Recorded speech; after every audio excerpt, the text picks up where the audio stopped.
وبركاته. إن الحمد لله نحمده ونستعينه ونستغفره ونعوذ بالله من شرور أنفسنا ومن سيئات أعمالنا. من يهده الله فلا مضل له ومن يضلل فلا هادي له، وأشهد أن لا إله إلا الله وحده لا شريك له، وأشهد أن محمدا عبده ورسوله.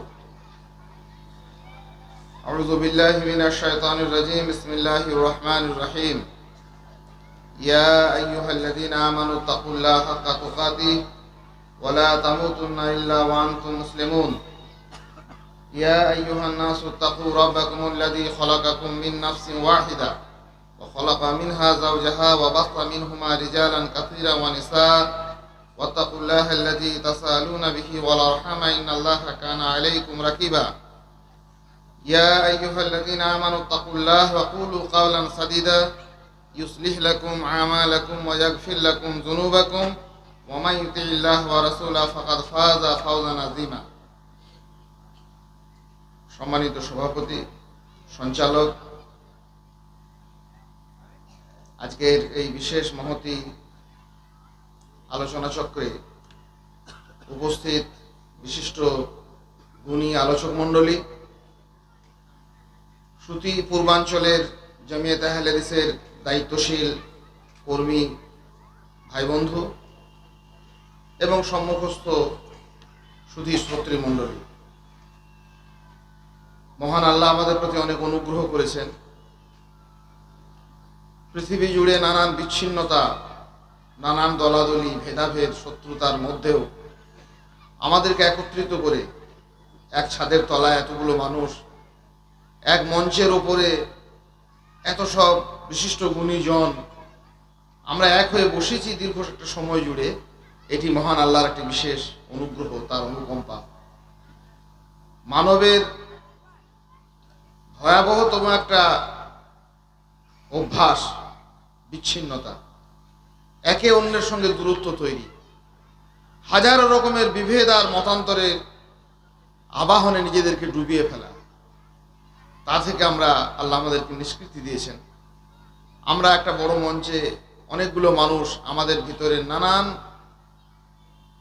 পার্থক্য, নানান ভিন্নতা, আমাদের জ্ঞান, আমাদের বুদ্ধি, আমাদের বিবেক, আমাদের খাদ্য, পোশাক, ইলম, এসব কিছুর নানা রকমের ব্যতিক্রম থাকা সত্ত্বেও মহান আল্লাহর নির্দেশে, তার ভালোবাসায়, তার অনুগ্রহ, তার দয়া, কল্যাণ প্রাপ্তির মহৎ বাস্তবায়নের জন্য আমরা যে দীর্ঘ একটা সময় সাংগঠনিক একটি বাতাবরণে, সাংগঠনিক এক মঞ্চে বসে থাকার অনুপ্রেরণা পেয়েছি, এটি আল্লাহর দয়া, করুণা ছাড়া কোনোভাবেই সম্ভব নয়। সেই মহান আল্লাহ সুবহানাহু ওয়া তাআলার প্রশংসা জ্ঞাতার্থে আমরা জ্ঞাপন করি আলহামদুলিল্লাহ। অনেক দরুদ সালাম বিবর্ষিত হোক নবী মুহাম্মদুর রাসূলুল্লাহ সাল্লাল্লাহু আলাইহি সাল্লামের উপর, যিনি পৃথিবীতে এসেই ছিলেন একটা বিচ্ছিন্ন, ঝগড়া ফাসাদে বিবর্ণ এক জাতির ওপরে তাকে নাজিল করা হয়েছিল। তিনি যখন এলেন, যখন বড় হলেন, দেখলেন শুধুই যুদ্ধ আর যুদ্ধ, শুধুই দলাদলি আর মত পার্থক্য। কেউ কাউকে এক মুহূর্তের জন্য স্বীকার করতে পারে না, কারোর কথা কারোর জন্য এক মুহূর্তের জন্য গ্রহণীয় নয়। এমন এক বিচ্ছিন্ন, এমন এক দোদুল্যমান, এমন এক যুদ্ধবাজ জনজীবনের উপরেই তাকে জন্মাতে হয়েছে, বড় হতে হয়েছে। কি করলেন? আল্লাহ সুবহানাহু ওয়া তাআলার নির্দেশে আল্লাহ তাকে সেই তৌফিক দিয়েছেন। মহান মানুষ, পৃথিবীর সর্বোন্নত মানুষ এবং সর্বশ্রেষ্ঠতম কাজ মানবের তরে তিনি কাজ করলেন। সেই কাজটি একটা গুরুত্বপূর্ণ বিশেষণ ছিল, তাদের মধ্যে তৈরি করে দিলেন ভ্রাতৃত্ব, তাদের মধ্যে তৈরি করে দিলেন একতা, তাদের মধ্যে তৈরি করে দিলেন জামাত। সকলের তরে সকলে আমরা, প্রত্যেককে আমরা পরের তরে। নিজেকে নিয়ে আমরা পৃথিবীতে বাঁচতে আসিনি, কারণ আমরা কেউ একা নই, আমরা এক। এই সুমহান বৃত্তিটি, এই সুকুমার ধারণাটি মানুষের কাছে তিনি অবগত করেন। সেই নবী মুহাম্মদুর রাসূলুল্লাহ সাল্লাল্লাহু আলাইহি সাল্লামের উম্মত হয়ে জন্মানোর আমরা সৌভাগ্য অর্জন করেছি। রাসূলুল্লাহ সাল্লাল্লাহু আলাইহি সাল্লামের উপর, সেই নবী এবং রাসূলের উপর অসংখ্য অজস্র দরুদ সালাম বিবর্ষিত হোক। আল্লাহুম্মা সাল্লি আলাইহি আল্লাহুম্মা বারিক আলাইহি। আজকে আমাকে এই সংশ্লিষ্ট একটি বিষয় দেওয়া হয়েছে, জামাত, জমিয়াত, সংগঠন, এটা কি, কেন করলে কি লাভ, না করলে কি ক্ষতি, এটিতে আমরা কিভাবে উপকৃত হব, এটি থেকে বিচ্যুত হলে আমাদের কি ক্ষতি হবে। এই সমস্ত অঞ্চলে যে সমস্ত মানুষ নিজেদের অনেক সময়, অর্থ, বিভিন্ন রকমের প্রতিকূলতাকে এড়িয়ে অবজ্ঞা করে কোরআন এবং সুন্নাহকে, আল্লাহ সুবহানাহু ওয়া তাআলার সন্তুষ্টি অর্জনের জন্য কোরআন এবং সুন্নাহকে আঁকড়ে ধরে এই জামাতবদ্ধ জীবনের প্রতি আমরা যারা অনুপ্রাণিত হয়েছি, সংগঠন আমরা করে চলেছি, সংগঠনকে ভালোবেসেছি, সংগঠনের জন্য নানাভাবে নিজেকে যতটুকু সাধ্য উজাড় করে দেওয়ার চেষ্টা করেছি, আমরা এটা করেই বা কী লাভবান হলাম, কি লাভ আমাদের হচ্ছে। যারা এখনো পর্যন্ত বিভিন্নভাবে সংগঠন থেকে দূরে থাকছি, তারাই বা কিভাবে কোন লাভ থেকে, কোন কল্যাণ থেকে বঞ্চিত রয়েছে। এইসব বিষয়গুলি আলহামদুলিল্লাহ বিভিন্নভাবে আমাদের সাংগঠনিক যারা অভিভাবক তুল্য মানুষ রয়েছেন, আমাদের আজকের এই সভার সভাপতি রয়েছেন, আমাদের জামাতে গোটা রাজ্যের আমির রয়েছেন, আমাদের বিশেষ করে পশ্চিমবঙ্গ জমিয়তে আহলে হাদিসের বর্তমানে আমাদের সম্পাদক রয়েছেন, আজকের সভায় বিশিষ্ট অতিথি হিসেবে, আলোচক হিসেবে আমাদের প্রাক্তন সম্পাদক রয়েছেন। তারা বিভিন্ন সময় এগুলো আলহামদুলিল্লাহ আলোচনা করেছেন। আমিও আপনাদের সঙ্গে যখন যেভাবে একত্রিত হতে পেরেছি এই নিয়ে কিছু কথা বলার চেষ্টা করেছি। আজকেও সেই নিরিখেই গুটি কয়েক কথা বলবো। আমা তৌফিক ইল্লা বিল্লাহ, আলাইহি তাওয়াক্কালতু ওয়া ইলাইহি উনীব। আলোচনার মূল বিষয়টি হচ্ছে সংগঠন। সংগঠন আমরা কেন করব, সংগঠনের কি দরকার, সংগঠনের কি ভূমিকা, ইত্যাদি ইত্যাদি। কিছু মানুষ একত্রিত হলে তার নাম সংগঠন নয়, এটা আলহামদুলিল্লাহ আমরা অনেকটাই বুঝেছি। মানুষ বিভিন্ন স্বার্থে, বিভিন্ন উদ্দেশ্যকে সামনে নিয়ে একত্রিত হয়, দুর্বৃত্তরাও হয় আর মহান মানুষেরাও হয়। তাহলে বিভিন্ন মানুষ যে এক জায়গাতে জড়ো হচ্ছেন কোনো একটা কাজের জন্য, কোনো একটা কিছু দাবি দাওয়াকে মানুষের কাছে বাস্তবায়নের জন্য, একত্রিত হলেই, দল বাঁধলেই যে কোনো ফল পাওয়া যায়, আর একত্রিত হলেই যে জামাতবদ্ধ হয়, এটিকে বলা হয় সম্মিলিত একটা জনতা, একটা জনতার একটা সম্মিলন, জনতার একটা জোট বাঁধা। এই জোট বাঁধলেই যে সেটা সংগঠন হবে তা নয়। কোরআন এবং সুন্নাহর নিরিখে ইসলামের জামাতের এবং সংগঠনের ধারণাটি অনেক ব্যাপক, অনেক গভীর। বিশেষ উদ্দেশ্যকে নিয়েই যে তারা একত্রিত হয়েছে তাতেই সংগঠন হবে তাও নয়।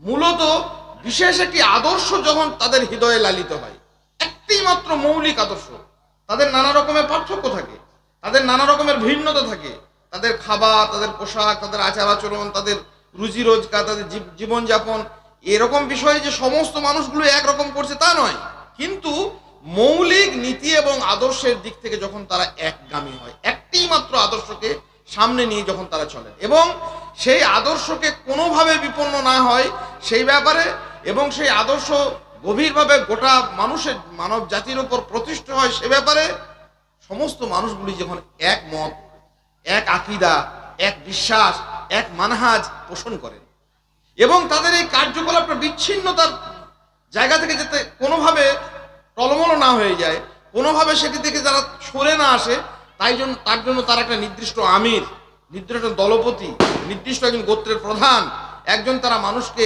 ইমাম বানিয়ে তারা এই কাজটি করেন। তখন এই সংঘবদ্ধ, এই সম্মিলিত, সুচারুভাবে সুশৃঙ্খল এই জনগোষ্ঠীকে, এই মানুষের দলকে আমরা জামাত বলি, আমরা সংগঠন বলি। এবং সেটা হতে হবে নিছক পবিত্র কোরআন এবং সুন্নাহর নিরিখে। আল্লাহ সুবহানাহু ওয়া তাআলা মানবের সৃষ্টির ভিতরে এই মানুষের এই জামাতবদ্ধতা, মানুষের এই সাংগঠনিকতাকে মানুষকে উজ্জীবিত করেছে। মহান আল্লাহ সুবহানাহু ওয়া তাআলা একটা একটা করে বললে খুব সরল হবে। মানুষকে সৃষ্টি করেছেন শুধুমাত্র, আমরা শুনলাম আমাদের পূর্ববর্তী আলোচক বলছিলেন, তার ইবাদতের জন্য। ওমা খালাকতুল জিন্না ওয়াল ইনস ইল্লা লিয়াবুদুন। জিন এবং মানবকে আল্লাহ সুবহানাহু ওয়া তাআলা সৃষ্টি করেছেন কেবলমাত্র তার ইবাদতের জন্য। পৃথিবীর যত নবী এবং রাসূল আল্লাহ সুবহানাহু ওয়া তাআলা পৃথিবীতে প্রেরণ করেছেন, প্রত্যেকেরই দাওয়াত ছিল, প্রত্যেকেরই মূল অভিপ্সা ছিল যে তারা আল্লাহ সুবহানাহু ওয়া তাআলার কেবলমাত্র আল্লাহর ইবাদত করবে এবং তাগুতের বিরুদ্ধাচরণ করবে। তাগুত বর্জন করে কেবলমাত্র ইখলাসের সঙ্গে আল্লাহ সুবহানাহু ওয়া তাআলার আনুগত্য প্রদর্শন করতো, তারা আল্লাহর ইবাদত করবে। এই যে আল্লাহর ইবাদত মানুষ করবে, এই ইবাদতটি যাতে যথাযোগ্য হয়, এই ইবাদত থেকে তারা যেন বিচ্যুত না হয়, ইবাদত যাতে আল্লাহ সুবহানাহু ওয়া তাআলার কাছে গ্রহণযোগ্য হয়, তারও তারা যাবতীয় পথ পন্থাকে অবলম্বন করবে। ইবাদত বরবাদ হয়ে যাওয়ার একটা বড় কারণ, ইবাদত বিনষ্ট হয়ে যাওয়ার একটা বড় কারণ আল্লাহ সুবহানাহু ওয়া তাআলা জানেন। যখন কোনো একজন মানুষ, কোনো একজন ব্যক্তি আল্লাহর ইবাদত করছেন, আল্লাহর আনুগত্য করছেন, একজন তাহাজ্জুদের সালাত আদায় করছেন, রাতের গভীর অন্ধকারে তিনি কোনো ভালো কাজ করছেন, প্রচুর ধনসম্পদ দান করছেন, আল্লাহর ঘর নির্মাণ করছেন, এমন তোর মহৎ কাজ যখন কোনো মানুষ করে, সেই কাজটি বরবাদ হয়ে যাওয়ার জন্য এইটুকু যথেষ্ট যে এই কাজটা আমিই করি, আর কেউ নয়, বাস। আর কিছু করতে হবে না, ও কাজটা তখনই ধূলিসাৎ হয়ে যাবে। আল্লাহ সুবহানাহু ওয়া তাআলা মানবকে, তার প্রিয় সৃষ্টিকে এই ভয়াবহতা থেকে বাঁচানোর জন্য তাদের ভিতরে একটা গভীরতম ধারণা, একটা সুকুমার বৃত্তিকে তিনি প্রবিষ্ট করিয়েছেন যে না, আমি নই, আমরা। তোমার মতো এরকম বহু আছে, অসংখ্য মানুষ আছে। এই কাজটি আমার কাছে গ্রহণযোগ্য হলে তবেই সেটা ইবাদত, এই কাজটি আল্লাহ সুবহানাহু ওয়া তাআলার কাছে গ্রহণযোগ্য হলে তবেই সেটা আনুগত্য, তবেই সেটা ইখলাস, তবেই সেটা তাকওয়ার পরিচয়, নইলে কিছুই নয়। এবং তুমি যে কাজটি করছো, এই কাজটি তুমিই করো না, তোমার মতো অনেকে করে। যখন কোনো মানুষ একজন ভালো কাজ করবেন, মহৎ কাজ, এবং জীবনের সব থেকে বড় যে কারণে তাকে সৃষ্টি করা হয়েছে, সে ইবাদত করবে, ইবাদতের ভিতরে যদি এইটুকু ধারণা তার ঢুকে যায়, ন্যূনতম এই সামান্যটুকু ধারণা যে এই কাজ আমি করছি, আর কেউ করতে পারছে না, আমিই করছি, আমি করছি না, আমিই করছি, তখন সেটি বরবাদ হওয়ার জন্য যথেষ্ট। মানুষকে বাঁচানোর জন্য আনানিয়াত থেকে, আমিত্ব থেকে আল্লাহ সুবহানাহু ওয়া তাআলা মানব মনে, মানবের পথ দেখানোর জন্য যে নবী রাসূল আলাইহিস সালাতু ওয়াত তাসলিম দিয়েছিলেন, তাদের সুন্নায়, তাদের আচরণে, তাদের আখলাকে, কিতাবে, কোরআনুল কারিমে এবং পূর্ববর্তী কিতাবে মানুষকে বারবার তাগিদ দিয়েছেন এই জামাতবদ্ধতা, সাংগঠনিকতা। মানুষ যখন একত্রিত হবে তখনই বুঝতে পারবে যে না, আমি নয়, এই কাজ তো বহু মানুষ করছে। মানুষ যখন বিচ্ছিন্ন হয়ে যাবে মানুষ কাছ থেকে, তখন এই ভয়াবহতম ধারণা তার ভিতরে বিরাজ করবে কি, যে আমি। আর এই আনানিয়াতে কি হয়েছে? ইবলিশের সমস্ত কাজকর্ম বরবাদ হয়েছে। তার তো অন্য অপরাধ ছিল না, শুধুমাত্র একটি মাত্র কথা, জানা খায়রুম মিনহু, আমি ওর থেকে উত্তম। আদমের থেকে আমি যদি উত্তম হতে, আদমকে কিসের জন্য সম্মাননা করব? আল্লাহকে সাজদা করছি না এটা তো নয়, আদমকে সম্মান জানাচ্ছি না এটাই কারণ যে আমি তো তার থেকে উত্তম। তাহলে কিসের উত্তম? কি এলো ওর ভিতরে? একটি বোধের জন্ম হলো, সেই বোধের নাম হচ্ছে আনানিয়াত, আমিত্ব। আল্লাহ বরবাদ করে দিয়েছেন তাকে। ফেরাউনের মধ্যে কি ছিল? ওই আনানিয়াত, আনা রব্বুকুমুল আলা। নমরুদের মধ্যে কি ছিল? ওই আনানিয়াত, ওই আমিত্ব, আনা উহি ওয়া উমিত, আমিই জীবন দিই, আমিই মৃত্যু দিই।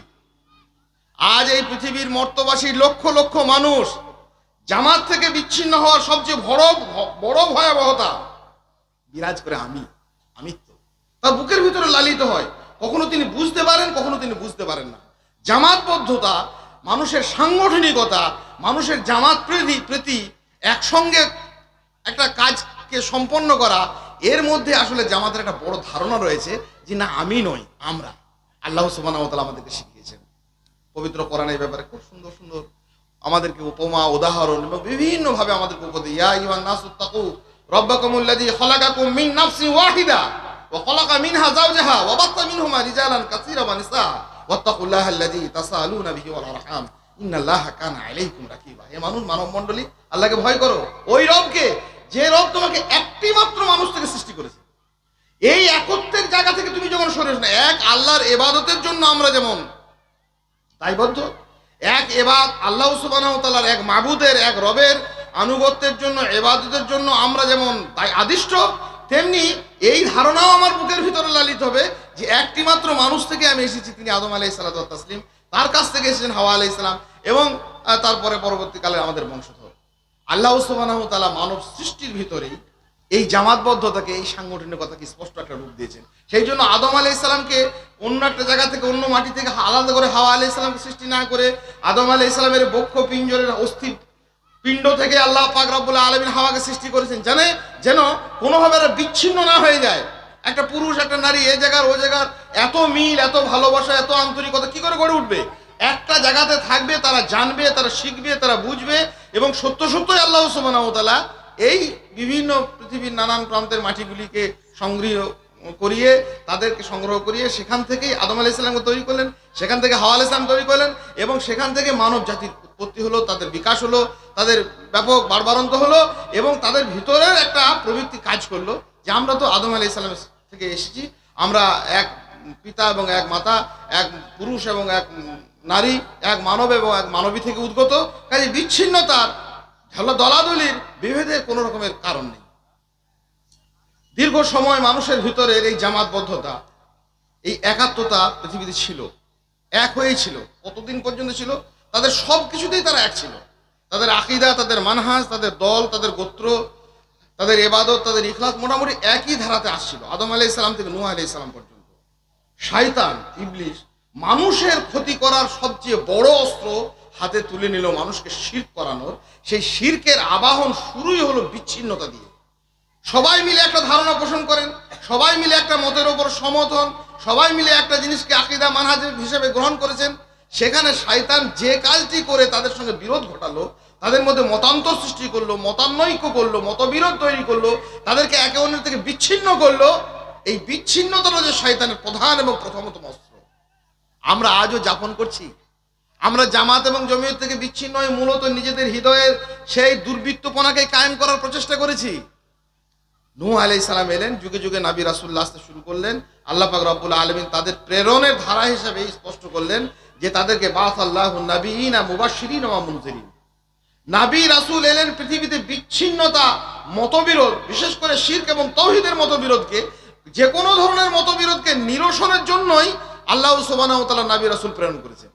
আর মূলগত যেটা বিষয় সেটা হচ্ছে শিরকের এই তাওহীদের যে বিচ্ছিন্নতা, তাদের মধ্যে যে ফারাক, তাদের মতানৈক্য সৃষ্টি করা, সেই বিরোধ এবং বিভক্তি, বিচ্ছিন্নতা নিরসনের জন্যই নবী রাসূলের আগমন ঘটেছে। যুগে যুগে নবী রাসূল আসতে শুরু করলেন। আমাদের পূর্ববর্তী সমস্ত নবী রাসূলদের কাজ ছিল মানব মণ্ডলীকে একটি আদেশ দেওয়া যে তারা কেবলমাত্র আল্লাহ সুবহানাহু ওয়া তাআলার ইবাদত করবে, এবং তারা এক মানুষ থেকে উদ্গত হয়েছে, কাজেই সমস্ত মানুষের কাছে তাদের একটা দায়, তাদের একটা বার্তা পৌঁছানোর একটা গুরুত্বপূর্ণ ভূমিকা আছে। আল্লাহ সুবহানাহু ওয়া তাআলার কাছে নিজেদের কার্যকলাপ, নিজেদের কাজকর্মকে উপস্থাপন করা, কবুলিয়াতের মানজঙ্গে পৌঁছানোর জন্য জামাত, জমিয়াত, সংগঠন অপরিহার্য। কে শেখালেন? সব নবী রাসূল আলাইহিস সালাতু ওয়াস সালাম শেখালেন। দেখুন, ইব্রাহিম আলাইহিস সালাম আমাদের জাতির পিতা বলি, বিভিন্নভাবে তিনি জাতি গঠনের জন্য, মিল্লাত গঠনের জন্য খায়রুল মিলাল নবী সাল্লাল্লাহু আলাইহি ওয়াসাল্লাম বলেছেন মিল্লাত ইব্রাহিম। তিনি টুকরো টাকরা নানান জায়গাতে সব পাথরগুলোকে চারপাশে নিয়ে এসে তার ছেলে ইসমাইল আলাইহিস সালামকে নিয়ে একটা ঘর করলেন। আমাদের কাছে পূর্বেই ছিল ঘরের নির্মাণ, তার চিহ্নটা ছিল, তিনি সেটা সংস্কার করলেন, কাবা বাইতুল্লাহ গেঁথে তুলছেন। যখন তিনি গাঁথছেন, খুব মনোযোগ দিয়ে শুনবেন, তখন তিনি একটি দোয়া করছেন। কি দোয়া করছেন? ওয়াইজ ইয়ারফা ইব্রাহিমুল কাওয়াইদা মিনাল বাইত ওয়া ইসমাঈল রব্বানা তাকাব্বাল মিন্না ইন্নাকা আনতাস সামিউল আলিম। কোন কাজের বাস্তবায়নের জন্য, সঠিকভাবে সেটাকে কায়েম করার জন্য মৌলিক ভিত্তি হচ্ছে কি? প্রথম ভিত্তি হচ্ছে আল্লাহ সুবহানাহু ওয়া তাআলা এই কাজটি গ্রহণ করছেন কিনা। আমি করছি এটা বড় কথা নয়, আল্লাহ কি গ্রহণ করছেন? মানুষ মেনে নিচ্ছে, আরো চারপাশের লোকরা ভালো বলছে, আমির সাহেব ভালো বলছেন, সেক্রেটারি সাহেব ভালো বলছেন, সভাপতি সাহেব ভালো বলছেন, মসজিদের মতোয়াল্লি ভালো বলছেন, গ্রামের জনগণ ভালো বলছেন। আল্লাহ ভালো বলছেন কি? আল্লাহর নির্দেশে আল্লাহর ঘর বানাচ্ছেন ইব্রাহিম আলাইহিস সালাম ইসমাইলকে নিয়ে, তার সুযোগ্য পুত্রকে নিয়ে, আর দোয়া করছেন কি? রব্বানা তাকাব্বাল মিন্না ইন্নাকা আনতাস সামিউল আলিম। হে আল্লাহ, আমাদের পক্ষ থেকে এটা আপনি কবুল করে নিন। আর কি? ইন্নাকা আনতাস সামিউল আলিম, আপনি সব শোনেন, আপনি সব জানেন। তার মানে আমি যে আপনাকে এই ডাকছি, আমি যে এটাকে কবুল করানোর জন্য আপনাকে আহ্বান করছি, আমি যে আপনাকে এটার ব্যাপারে অনুরোধ করছি, আমি যে আপনার কাছে সাহায্য চাইছি, এটা আপনি শুনছেন, এটাও যেমন সত্য। এ কথা যে আমার বুকের, আমার হৃদয়ের, আমি সত্যি আপনাকে বলছি, এটাও তেমনি সত্য। তারপর কি বলছেন? ওয়াজআলনা, হে আল্লাহ, হে রব, হে আমাদের প্রতিপালক, মুসলিমাইন এলাকা, আমাদের দুজনকে আপনার অনুগত বান্দাতে পরিণত করুন। ওয়া মিন যুররিয়াতিনা উম্মাতান মুসলিমাতান লাকা, আর আমাদের পরবর্তী বংশের মধ্যে, পরবর্তী বংশধর, পরের যারা প্রজন্ম আসবে, তাদের মধ্যে মুসলিম নামের একটা জাতি, তাদের একটা কম, তাদের একটা সংগঠন, তাদের একটা জনপদ তাদের মধ্যে গঠন করে দিন। ইব্রাহিম আলাইহিস সালামের কি ধারণা তিনি ব্যক্ত করছেন এটাই যে আমি যে আজকে বাইতুল্লাহ নির্মাণ করে গেলাম, আজকে যে বাইতুল্লাহ সংস্কার করলাম, আল্লাহর ঘর একটা এখানে নির্মাণ করছি, এই কাজটি আল্লাহ সুবহানাহু ওয়া তাআলার কাছে প্রথম কথা গ্রহণযোগ্য হতে হবে। আমরা দুজন যে করছি, আমাদের দুজনকে আল্লাহর অনুগত, আত্মসমর্পিত বান্দা হতে হবে। তাই হলে এই ঘরটা যে কায়েম হবে তাও হবে না। তার জন্য পরবর্তী যুগের পরবর্তী প্রজন্মদেরকে একটা মিল্লাত, একটা কম, একটা জাতি হিসেবে তাদেরকে আত্মপ্রকাশ করতে হবে। তারা যদি বিনষ্ট হয়ে যায়, তারা যদি শেষ হয়ে যায়, তাহলে ঘরটাকে কায়েম করবে। জামাতবদ্ধতা ইসলামের একটা গুরুত্বপূর্ণ বিষয়। ইব্রাহিম আলাইহিস সালাম আমাদেরকে করে গেছেন, মুহাম্মদ রাসূলুল্লাহ সাল্লাল্লাহু আলাইহি ওয়াসাল্লাম করে গেছেন, সর্বযুগে সর্বনবী রাসূলুল্লাহ আমাদেরকে শিখিয়েছেন। সেটা হচ্ছে এই কোনো কাজ আল্লাহ সুবহানাহু ওয়া তাআলার কাছে গ্রহণযোগ্যতার মানদণ্ডে উত্তীর্ণ করার জন্য এবং দুনিয়াতে অপরাপর মানুষের কাছে সেটাকে প্রতিষ্ঠিত রাখার জন্য আমাদেরকে একত্রিত হওয়া। আমরা তার সংজ্ঞা, আমরা তার সুকুমার বিষয়গুলিকে বিভিন্নভাবে উল্লেখ করেছি। আমাদের কাজ, আমাদের দায়িত্ব এটিকে সংরক্ষণ করা এবং সযত্নে বুকের ভিতরে এটাকে লালিত করা, যে সত্য সত্যই আমি যদি আনানিয়াত মুক্ত না হতে পারি, আমিত্ব থেকে বড় রকমের একটা মুক্তি দেয় আমাদের জামাতবদ্ধ। সেই জন্য যারা সংগঠন করে, জামাত করে, আলহামদুলিল্লাহ তারা অনেকখানি নিজেদেরকে আনানিয়াত থেকে মুক্ত থাকে। বিপরীতে যারা এই সমস্ত জায়গা থেকে আমি ভালো কাজ করি, নামাজ পড়ি, রোজা করি, ভাই কে কোথায় কি করছে, কে জামাত করছে, কে সংগঠন করছে, ওসব আমি বুঝি না নয়, আমি ওই সংগঠনে, আমি ওই মানুষের দলে, মানুষের ভিড়ে যে কাজ যুগে যুগে নবী রাসূল আলাইহিস সালাতু ওয়াত তাসলিম ছিল, তাদের কাজ ছিল যে মানুষের সঙ্গে কাজ করা, সকলের তরে কাজ করা, সকলের জন্য কাজ করা, সেই কাজটা থেকে সরে এসে আমার বুকের ভিতরে একটা আনানিয়াত কাজ করছে। তাহলে জামাতের একটা বড় পজিটিভিটি হচ্ছে, সদর্থক একটা ভঙ্গি হচ্ছে, সংগঠনের একটা বড় দায় এবং দায়িত্ব হচ্ছে যে আমাকে আনানিয়াত থেকে মুক্ত করা। আল্লাহর কাছে আমরা বেশি বেশি দোয়া করি। আমরা নানা রকমের আমিত্বে ভুগি, বিভিন্ন রকমের অর্থনৈতিক হোক, সামাজিক হোক, ক্ষমতার হোক, ইলমের হোক, জ্ঞানের হোক, আরও অন্যান্য কিছু হোক, সেই সমস্ত আনানিয়াতের মতো ভয়াবহ একটা ধারণা থেকে আল্লাহ আমাদেরকে অব্যাহতি দিন এবং যারা এই ধারণা বিভিন্নভাবে যারা পোষণ করে চলেছে তাদেরকেও আহ্বান জানানো আল্লাহ আমাদেরকে তৌফিক দিন। আনানিয়াত মুক্ত হয়ে আমাদেরকে সার্বিকভাবে মানুষের মাঝে, মানুষের জন্য, মানুষের সাথে থেকে এই জামাত, জমিয়ত সংগঠন করার তৌফিক দিন, আল্লাহুম্মা আমিন। সৃষ্টির ভিতরেই ছিল মানব সৃষ্টির মধ্যেও। সামান্য গায়ে একটা মাছি বসেছে, নবী মুহাম্মদ রাসূলুল্লাহ সাল্লাল্লাহু আলাইহি ওয়াসাল্লাম এসব উপমাগুলো দিয়েছেন। মুমিন শরীর হচ্ছে, মুমিন কওম মিল্লাত হচ্ছে, মুমিনরা হচ্ছে একটি দেহের নানান অঙ্গ প্রত্যঙ্গের মতো। চোখ যদি আহত হয়, গোটা শরীর সেখানে আহত হবে। শরীরের যে কোনো অঙ্গ প্রত্যঙ্গ যদি সেখানে কষ্ট পায়, গোটা শরীর সেখানে ব্যথিত জর্জরিত হবে। আমাদের শরীরে কোথাও মাছি বসে, কোথাও মশা বসে, সেই মশাটিকে তাড়ানোর জন্য আমাদের একটা গোটা শরীরের সমস্ত অঙ্গ প্রত্যঙ্গের একটা কর্মকাণ্ড থাকে, সেই কর্মকাণ্ডের নাম হচ্ছে সংগঠন। আমাদের পায়ে একটা মশা বসেছে, আমি ঘুমন্ত অবস্থায় পড়ে রয়েছি, আর এখানে কি কাজ করছে? পায়ের ওপরের যে নার্ভগুলো রয়েছে সেগুলো মস্তিষ্ককে সচেতন করছে, মস্তিষ্ক তখন হাতের পেশিগুলিকে সচেতন করছে।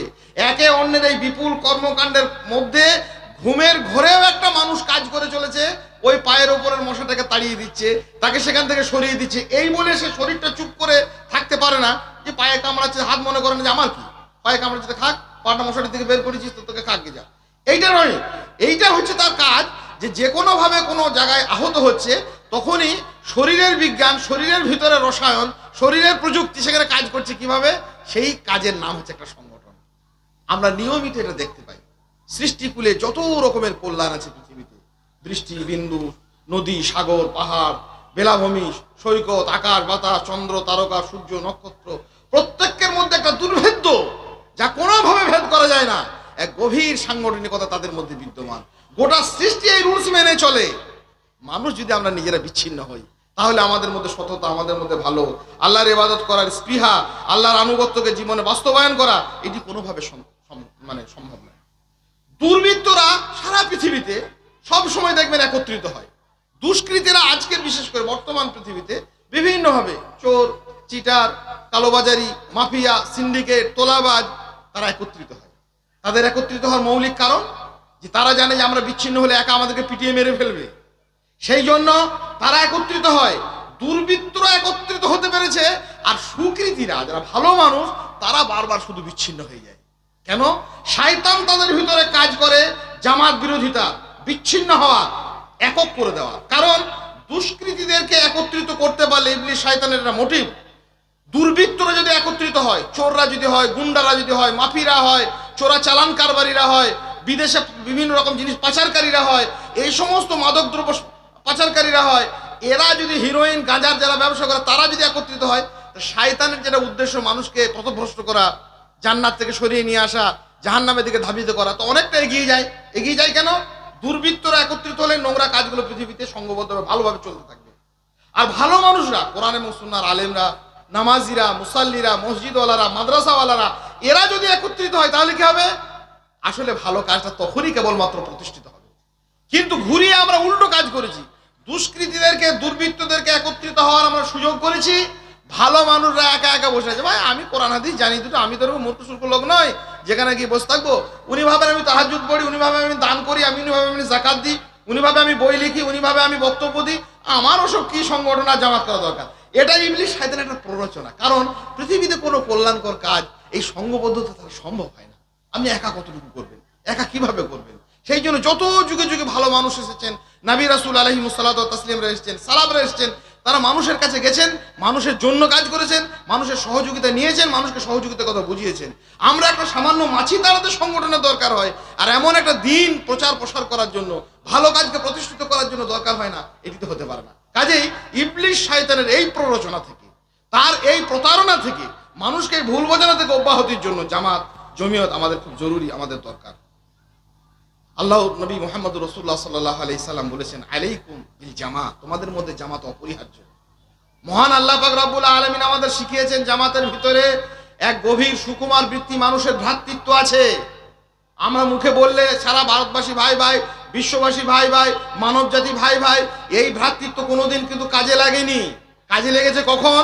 আল্লাহ পাক রব্বুল আলামিন তার সবিস্তারে বর্ণনা দিচ্ছেন, ওয়াতাসিমু বিহাবলিল্লাহি জামিআন ওয়া লা তাফাররাকু ওয়াযকুরু নি'মাতাল্লাহি আলাইকুম ইয কুনতুম আদাআন ফাআল্লাফা বাইনা কুলুবিকুম ফাসবাহতুম বিনি'মাতিহি ইখওয়ানা। তোমরা একত্রিত হয়ে আল্লাহর বিধানকে মজবুত করে ধরো, বিচ্ছিন্ন হয়ে যেও না। বিচ্ছিন্নতা কোনো কাজের কথা নয়। স্মরণ করো সেই মুহূর্তের কথা। আল্লাহ সুবহানাহু ওয়া তাআলা তদানীন্তন আরব জনজাতিকে উদ্দেশ্য করে বলছেন যে স্মরণ করো সেই মুহূর্তের কথা যখন তোমরা একে অন্যের দুশমন ছিলে, শত্রু ছিলে। তারপর কি করলাম? ফাসবাহতুম বিনি'মাতিহি ইখওয়ানা। আল্লাহ সুবহানাহু ওয়া তাআলা তাদের হৃদয়ে প্রীতির ভালোবাসার সঞ্চার করলেন, আর আল্লাহর মহান অনুগ্রহে, তার অনুকম্পায় তোমরা একে অপরের ভাই হয়ে গেলে। এই ভ্রাতৃত্বের গভীর পরিচয় কখন মানুষের দ্বারা সম্ভবপর হয়েছিল? কখন মানুষের যারা সেটাকে উদযাপন করা, সেটাকে যাপন করা মানুষের জন্য সম্ভব হয়েছিল? যখন তাদের মধ্যে জামাতবদ্ধতা ফিরে এলো। আরবের সেই যুদ্ধমান জাতিগুলি নিরন্তর যারা নিজেদের মধ্যে যুদ্ধের স্পৃহা নিয়ে বেঁচেছিল, নবী মুহাম্মদ রাসূলুল্লাহ সাল্লাল্লাহু আলাইহি সাল্লাম এই আয়াতের আলোকে যখন তাদেরকে সংঘবদ্ধতার আহ্বান করলেন, যখন তারা একত্রিত হলো, যখন তারা জামাতবদ্ধ হলো, যখন তারা সংগঠিত হলো, তখন কি হলো? শুঁয়োপোকার মতো হিংস্র মানুষগুলো প্রজাপতির মতো ডানা মেলল। পাকের দুর্গন্ধ যেখান থেকে প্রতিনিয়ত উদ্গত হতো, সেখান থেকে ভেসে এলো পদ্মের পঙ্কজের আশ্চর্য সৌরভ। তাহলে বিচ্ছিন্নতার মতো একটা জঘন্য কাজ, ভ্রাতৃত্বহীনতার মতো যা একটা কাজ, একে অন্যের শত্রুতার মতো যেমন কাজ, সেই ভাই নয়, ভাইরাস হয়ে মানুষের জীবনযাপনের যে একটা ভয়ঙ্কর একটা অবস্থান, সেই ভাইরাস থেকে মানুষকে ভ্রাতৃত্বে পরিণত করা। আমরা তো আর ভাই থাকতে পারিনি, আমরা ভাইরাস হয়ে গেছি। আর সেই ভাইরাসকে প্রকৃত অর্থে ভাইয়ে পরিণত করা। আল্লাহ পাক রব্বুল আলামিন ইন্নামাল মুমিনুনা ইখওয়া, আল্লাহ সুবহানাহু ওয়া তাআলা বলছেন যে মুমিনরা একে অন্যের পরস্পরের ভাই।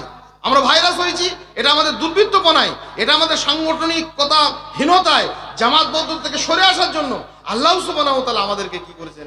এই ভ্রাতৃসুলভ একটা জাতিতে পরিণত করেছেন এবং তার দিকে আমাদেরকে আহ্বান জানিয়েছেন। তাহলে জামাতের, জামিয়াতের, সংগঠনের একটা বড় কাজ হচ্ছে মানুষের মধ্যে একটা স্বভাবগত প্রবৃত্তি, তাদের মধ্যে ভ্রাতৃসুলভ আচরণ। এবং পৃথিবী যত কল্যাণ এসেছে, আদম আলাইহিস সালামের সন্তানেরা সেই কাজগুলি করেছেন কিসের মধ্যে? ভ্রাতৃত্বের মধ্যে। মানুষ রাতের অন্ধকার থেকে নিয়ে আরম্ভ করে কৃত্রিম আলো তৈরি করা শিখেছে, সমুদ্রে জলযান তৈরি করা শিখেছে, মানুষ সড়ক পথ তৈরি করতে শিখেছে, মানুষ চাকা আবিষ্কার করতে শিখেছে, হাজার রকমের এই যে চাষযোগ্য জমি তৈরি করেছে, বাসযোগ্য ভূমি তৈরি করেছে। কিছুই তো ছিল না। আদমের সন্তানেরা যা এই পৃথিবীর এই যাবতীয় কল্যাণ মানুষের কাছে নিয়ে এসেছে একা, দুজন, তিনজন না, সম্মিলিত হবে লক্ষ লক্ষ কোটি কোটি কোটি কোটি মানুষ একত্রিত হয়েছেন, একই কাজে তারা সমর্পিত হয়েছেন। তাহলে শুধু আখেরাতের জান্নাতগামী মানুষ হিসেবেই নয়, পার্থিব জীবনে বেঁচে থাকার জন্য তাদের এই সাংগঠনিক কত জরুরি ছিল। তারা মানবকে আল্লাহ সুবহানাহু ওয়া তাআলা সেই শিক্ষা দিয়েছিলেন এবং সেই শিক্ষাকে তারা কাজে লাগিয়েছেন। এবং এইভাবে একটা সুশৃঙ্খল একটা পৃথিবী, একটি জনমানবের অবস্থান, একটা সুন্দর বাসভূমি, একটা সুন্দর চাষযোগ্য আবাদি জমিন আমাদের কাছে স্পষ্ট হয়েছে। কখন? যখন তারা নিজেদের মধ্যে সংঘবদ্ধতাকে, নিজেদের সাংগঠনিকতাকে স্পষ্ট করেছে। কাজেই আমরা এই বিষয়গুলি সম্পর্কে সচেতন এবং সজাগ হব, যাতে করে এই বিষয় সম্পর্কে আমরা উপলব্ধি করতে পারি সত্যকারে এই সাংগঠনিকতা না থাকার ফলে আমরা কতখানি নিজেদেরকে বিচ্যুত করেছি এবং কতখানি নিজেদেরকে আমরা সত্য থেকে সরিয়ে রেখেছি। তৃতীয়ত, কোরআন এবং সুন্নাহর কথা নবী মুহাম্মদ রাসূলুল্লাহ সাল্লাল্লাহু আলাইহি সাল্লাম যা রেখে দিয়ে আমাদের কাছ থেকে চলে গেলেন, সাহাবায়ে কেরামরা গত হলেন, পরবর্তীকালের মানুষরা গত হলেন, সালাফরা আস্তে আস্তে বিগত হলেন।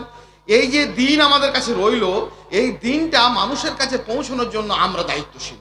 প্রত্যেকটি মানুষ, নবী সাল্লাল্লাহু আলাইহি সাল্লাম স্পষ্ট করেছেন, কুল্লুকুম রাইন কুল্লুকুম মাসউলুন আন রায়াতি, প্রত্যেককেই তোমরা দায়িত্বশীল এবং এই দায়িত্ব সম্পর্কে তোমাদেরকে প্রত্যেককেই জিজ্ঞাসিত হতে হবে, একা দোকা নয়, আমি আপনি নয়, আলেম ওলামারা নয়, মসজিদ মাদ্রাসা নয়, নির্দিষ্ট কোনো ব্যক্তি সমষ্টি সংগঠন নয়, প্রত্যেককেই আমরা যে দায়িত্বশীল, নিজেদের এই দায়িত্বশীলতাটাকে প্রকাশ করার জন্য, নিজেদের এই দায়িত্বের দায়ভারকে পালনের জন্য সাংগঠনিকতা একটা জরুরি বিষয়। আসসালামাইকুম। সালাত এখানে হবে, 8টায় জামাত হবে, কেউ আমরা উঠবো না, এখানে উজুর ব্যবস্থা আছে, সালাত এখানে জামাতবদ্ধভাবে কায়েম হবে ইনশাআল্লাহ। তাহলে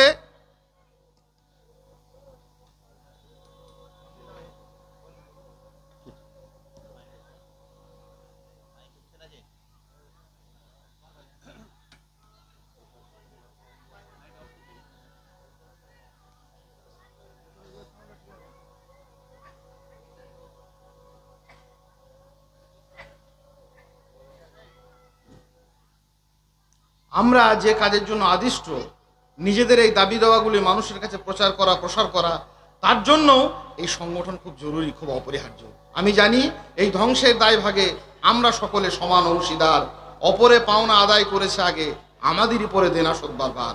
আমাদের কাছে যে এই বড় একটা দায়িত্ব আছে দিনের কথা মানুষের কাছে স্পষ্ট করার, সেই কাজটিকে আমরা কোনোদিনই স্পষ্ট করতে পারবো না যদি আমরা একক হয়ে যাই, যদি আমরা বিচ্ছিন্ন হয়ে যাই। মানুষের সঙ্গে বিচ্ছিন্ন থাকলে মানুষের কাছ থেকে সেটা পৌঁছানো যেমন অসম্ভব হয়ে যাবে, তেমনিভাবে এককভাবে মানুষের কাছে এটা সম্ভবপর নয়। আল্লাহ সুবহানাহু ওয়া তাআলা বিভিন্ন মানুষকে বিভিন্ন রকমের প্রতিভার অধিকারী করেছেন। কারোর কাছে উপাদান আছে, কারোর কাছে উপকরণ আছে, কারোর কাছে ক্ষমতা আছে, কারোর কাছে বক্তব্য আছে, কারোর কাছে লিখনী আছে।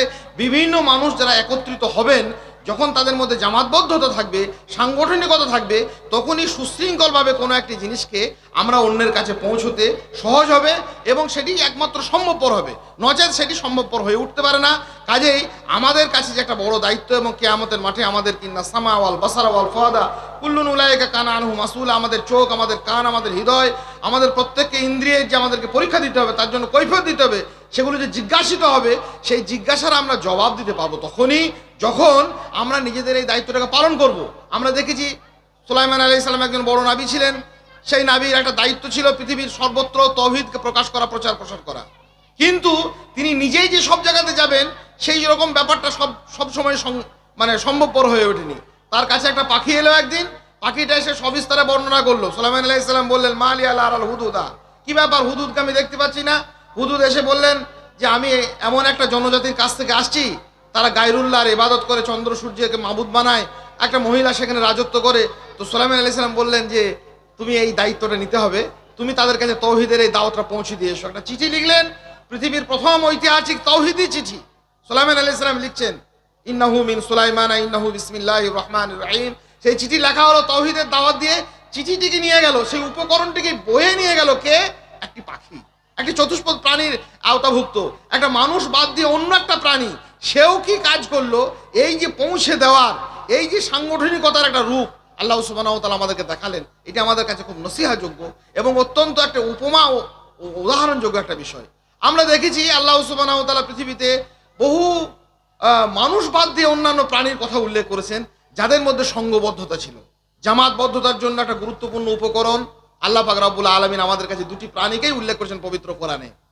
আমরা যারা জামাত করতে চাই, জামাত ভালোবাসি, সংগঠনকে চাইছি, তাদের জন্য একটা গুরুত্বপূর্ণ বিষয়, দুটি জিনিস মনে রাখবো, তাহলে সংগঠন হবে। একটা, মধু রাখতে হবে মুখে, আপনার সংগঠন থাকবে।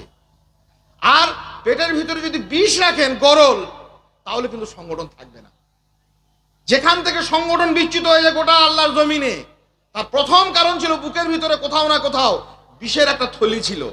যত চেষ্টাই করুক, সে সংগঠন থাকেনি। আর যখন মধু থাকবে হৃদয়ের ভিতরে, মুখ থেকে নিঃসৃত হবে বুকের ভিতর থেকে, তখন সেখানে সংগঠন থাকবে। আল্লাহ দুটি প্রাণীকে পবিত্র কোরআনে উল্লেখ করেছেন। একটির নাম হচ্ছে মাকড়সা। মাকড়সার মুখ দিয়ে যা অনর্গল বেরিয়ে আসে, সেটির নাম গরল। ও সংগঠন করার চেষ্টা করেছে, বিশাল বিশাল এখান থেকে লম্বা লম্বা দাঁড় দিয়ে দিয়ে সুতোর মতো, এবং মুখ থেকে ওর যে বেরোয় সেটা কম শক্তিশালী নয়। পৃথিবীর সর্বোন্নত আঠা হচ্ছে মাকড়সার মুখনিসৃত গরলটা। এটা কেমিস্টদের কাছে খুব গুরুত্বপূর্ণ একটা জিনিস। কিভাবে তারা তৈরি করে, পেটের ভিতর থেকে তারা বের করে, আল্লাহ ভালো জানেন। কেমিস্টরা বলেছেন যে পৃথিবীর সব থেকে শক্তিশালী জৈব আঠা মাকড়সা তার মুখ দিয়ে নিঃসৃত করে।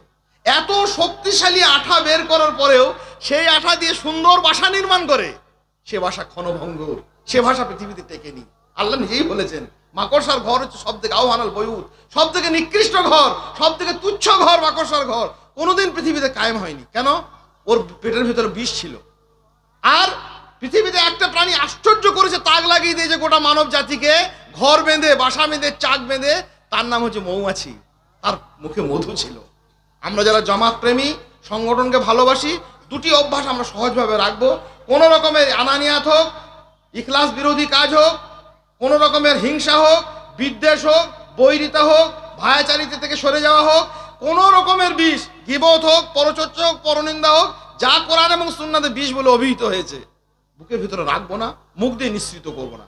যদি মনের ভিতরে লালচ করতে পারে, আমি তৌহিদের কথা, সুন্নার কথা, কোরআনের কথা, রেসালাতের কথা, আলেম ওলামাদের কথা, ভালো সালাফদের কথা, ন্যায়নিষ্ঠ আমাদের উম্মাদদের কথা, নবী রাসূলদের কথা, এই উচ্চারণ করি, এই বলতে শিখি, এই বুঝতে শিখি, এই শুনতে শিখি, এই অভ্যাসগুলো যদি আমাদের মুখ থেকে নিঃসৃত হয় নিয়মিত, মধুর মতো, মৌমাছির মতো, আমরা বাসা টিকে থাকবে। আর যদি না হয়, তাহলে কিন্তু মাকড়সার মতো যত শক্তিশালী হোক, ক্ষমতা থাকলে সংগঠন হয়নি, বিদ্যে থাকলে, ইলম থাকলে সংগঠন হয়নি, লক্ষ লক্ষ জনবল, কোটি কোটি মানুষের জনতা একত্রিত করলে সংগঠন হয়নি, হাজার হাজার টাকা দিয়ে বিরাট বিরাট সভা কায়েম করলে জনগণ হয়, মানে সংগঠন হয়নি।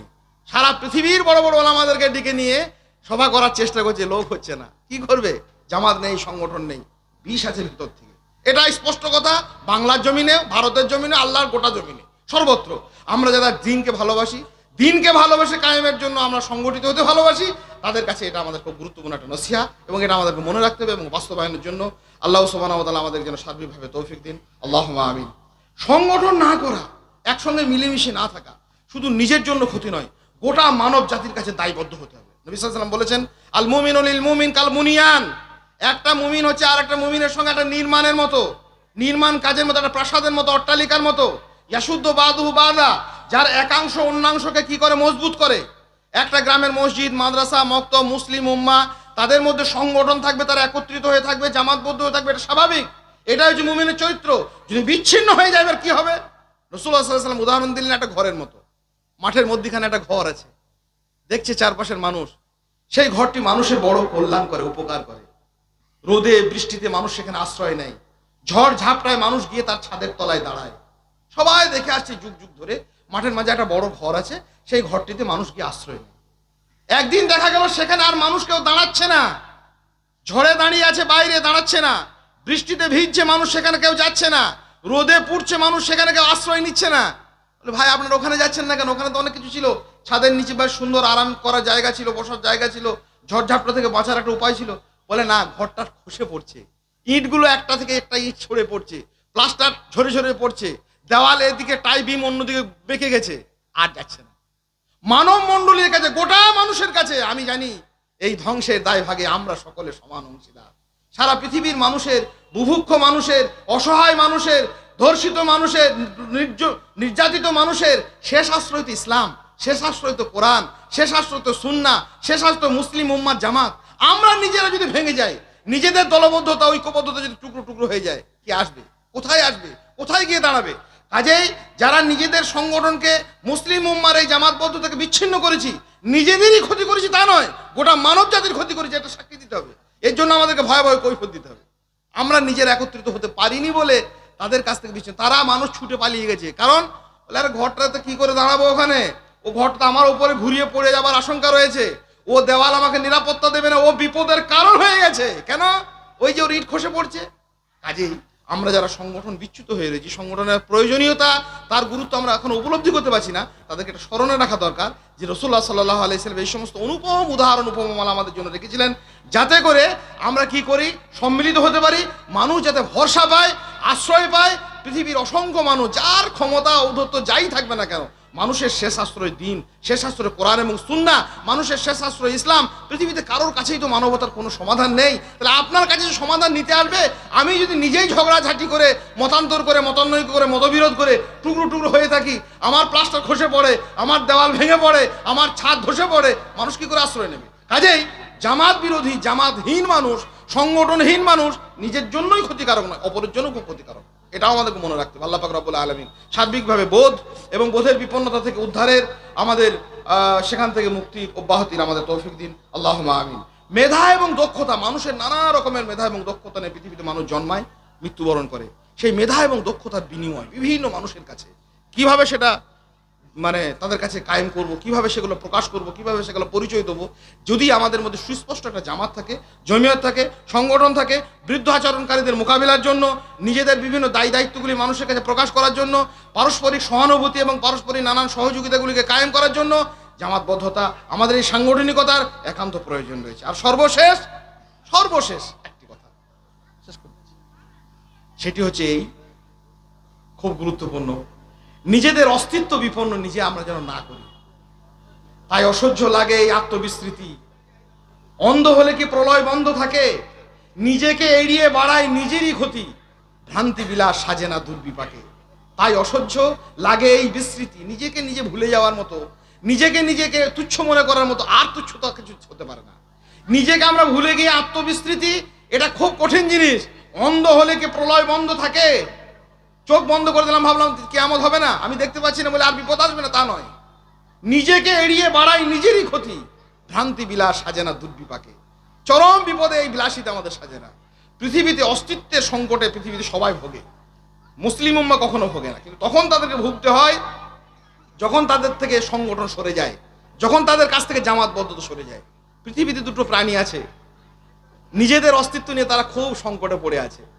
অনেক প্রাণী সেই সংকটে পড়ে আছে, যাদের ক্ষমতা ছিল, ঔদ্ধত্য ছিল, বিপুল তাদের হুঙ্কার ছিল, গর্জন ছিল। তাদের নাম বাঘ, সিংহ, ডাইনোসর, বিলুপ্ত হয়ে গেছে। আর বাঘ সিংহ বিলুপ্ত হতে চলেছে। এত ক্ষমতা, জঙ্গলের এমন রাজত্ব, রাজা তো জঙ্গলের, এত রাজত্ব করার পরেও, এত হুঙ্কার দেওয়ার পরেও, এত গর্জন করার পরেও বাঘ সিংহের অস্তিত্ব পৃথিবী থেকে বিলুপ্ত হয়েছে। ওকে ঘেরা টোপে অভয়ারণ্য তৈরি করে রাখতে হয়। যুগ যুগ ধরে পৃথিবীতে রাজত্ব কায়েম করে চলেছে একটা প্রাণী, মানুষ বাদ দিয়ে অন্য প্রাণীর কথা, তার নাম পিঁপড়ে। আশ্চর্য সংগঠন, নিজেদের মধ্যে গভীর মমত্ববোধ। আশ্চর্য যাবেন, পিঁপড়ের শরীরের একটা অংশ, অনেক সময় স্কটল্যান্ডের একটা বিজ্ঞানী এটা প্রমাণ করে দেখিয়েছেন, শরীরের অংশ বুভুক্ষ প্রাণীকে নিজে খাইয়ে নিজের একটা অংশকে সে দিয়ে এভাবে সে অন্য একটা বুভুক্ষ ক্ষুধার্ত পিঁপড়েকে সে জীবনদান করে, তার ক্ষুধাকে নিবৃত্ত করার চেষ্টা করে। একটা পিঁপড়ের সঙ্গে দেখা হলেই দেখবেন সারিবদ্ধ পিঁপড়ে একে অন্যের সঙ্গে অভিবাদন জানায়। আর সর্বোপরি আল্লাহ পাক রব্বুল আলামিন পবিত্র কোরআনে এই পিঁপড়ের নামে একটা সূরা নাযিল করেছেন। সেই সূরাতে পিঁপড়েটাকে কি করেছে, নিজের কমকে বাঁচানোর জন্য যখন সে দেখলো সুলাইমান আলাইহিস সালামের বিপুল বাহিনী আসছে, উদখুলু মাসাকিনাকুম, তখন সেই পিঁপড়েটা ছুটে গেল, ক্বালা নামলাতুন ইয়া আইয়ুহান নামলু, এই পিপিলিকা ভাইরা শোনো, নিজেদের গর্তে ঢুকে পড়ো। সুলাইমান আলাইহিস সালামের বাহিনী এসে না বুঝতে পারে তোমাদেরকে হয়তো পদপিষ্ট করে দিতে পারে, শেষ হয়ে যেতে পারো। নিজের কমকে বাঁচানোর এই গভীর ভালোবাসা তাদেরকে টিকিয়ে রেখেছে যুগ যুগ ধরে। এরই নাম জামাত, এরই নাম সংগঠন। পিঁপড়ে পেরেছে, অন্যান্য প্রাণীরা পেরেছে, চতুষ্পদ জন্তুরা পেরেছে, মানুষ পারেনি। হুঙ্কার আর গর্জন দিয়ে পৃথিবীতে টিকে থাকা যায় না। পৃথিবীতে আজ পর্যন্ত আবহমান কাল ধরে সব থেকে সর্বোচ্চ শক্তিশালী সংগঠন হচ্ছে পিঁপড়ে। এটা মানুষ বাদ দিয়ে অন্যান্য প্রাণী যারা নিয়ে আলোচনা করেছেন তারা আমাদেরকে শিখিয়েছেন। আর পৃথিবীতে এত পিঁপড়ে আছে, এত পিঁপড়ে মানুষ মারলো, তো পায়ে করে মারলো, হাতে করে মারলো, চেপটে মারলো, এ করে মারলো, পুড়িয়ে মারলো, পিঁপড়েরা শেষ হয়নি। যতগুলি মানুষ আছে পৃথিবীতে, একটা মানুষের এগেনস্টে 8 লক্ষ বিলিয়ন পিঁপড়ে পৃথিবীতে বাস করে। যতগুলো মানুষ দেখেছে, পিপিলিকার এরিয়া আছে, পিপিলিকা অধ্যুষিত অঞ্চল আছে, ওয়াদুন নামলা, আল্লাহ পবিত্র কোরআনেও বলেছেন। যে প্রাণীটাকে এত মানুষ হত্যা করলো, এত তুচ্ছ করলো, সেই প্রাণীর রাজত্ব কায়েম হলো কিসের জন্য? জামাতবদ্ধতার জন্য। আর যে প্রাণী এত হুঙ্কার দিয়েছিল, এত গর্জন করেছিল, সে প্রাণী পৃথিবী থেকে বিলুপ্ত হলো একমাত্র কারণ হচ্ছে সংগঠন না থাকার জন্য। বাঘ সংগঠন করে না, 10টা বাঘ একসঙ্গে মিলে কাজ করবে না। ও বলে আমি সবাই তো এক, 10টা সিংহ হুঙ্কার দেয়, একা একসঙ্গে থাকে না, একা একা থাকে। আমাদের সমাজের যারা বাঘ সিংহ হতে ভালোবাসছেন, কিছু টাকা হয়েছে বলে, কিছু জ্ঞান বুদ্ধি হয়েছে বলে, সমাজে কিছু মোড়ল মাতব্বরি পেয়েছেন বলে, যাদেরকে মনে হচ্ছে আমরা বাঘ বা সিংহ হয়েছি, আপনার অস্তিত্বের প্রশ্ন আছে, আপনার অস্তিত্ব সংকটে। আমরা যারা পিঁপড়ের মতো বাঁচতে ভালোবেসেছি, কোরআন এবং সুন্নাহর কথা বলে, মানুষকে সতর্ক সজাগ করে, তা'মুরুনা বিল মারুফ তানহাউনা আনিল মুনকার বলে, আলহামদুলিল্লাহ তারাই পৃথিবীতে টিকে থাকবে। আল্লাহ পাক রব্বুল আলামিন সাংগঠনিকভাবে আমাদেরকে দীর্ঘস্থায়ী মানুষের কাছে আল্লাহ সুবহানাহু ওয়া তাআলার কবুলিয়াতে আমাদেরকে কবুল করুন। আল্লাহুম্মা আমিন। আস্তাগফিরুল্লাহ লি ওয়া লাকুম ওয়া লিসাইরিল মুসলিমিন ফাস্তাগফিরু ইন্নাহু হুয়াল গাফুরুর রাহিম।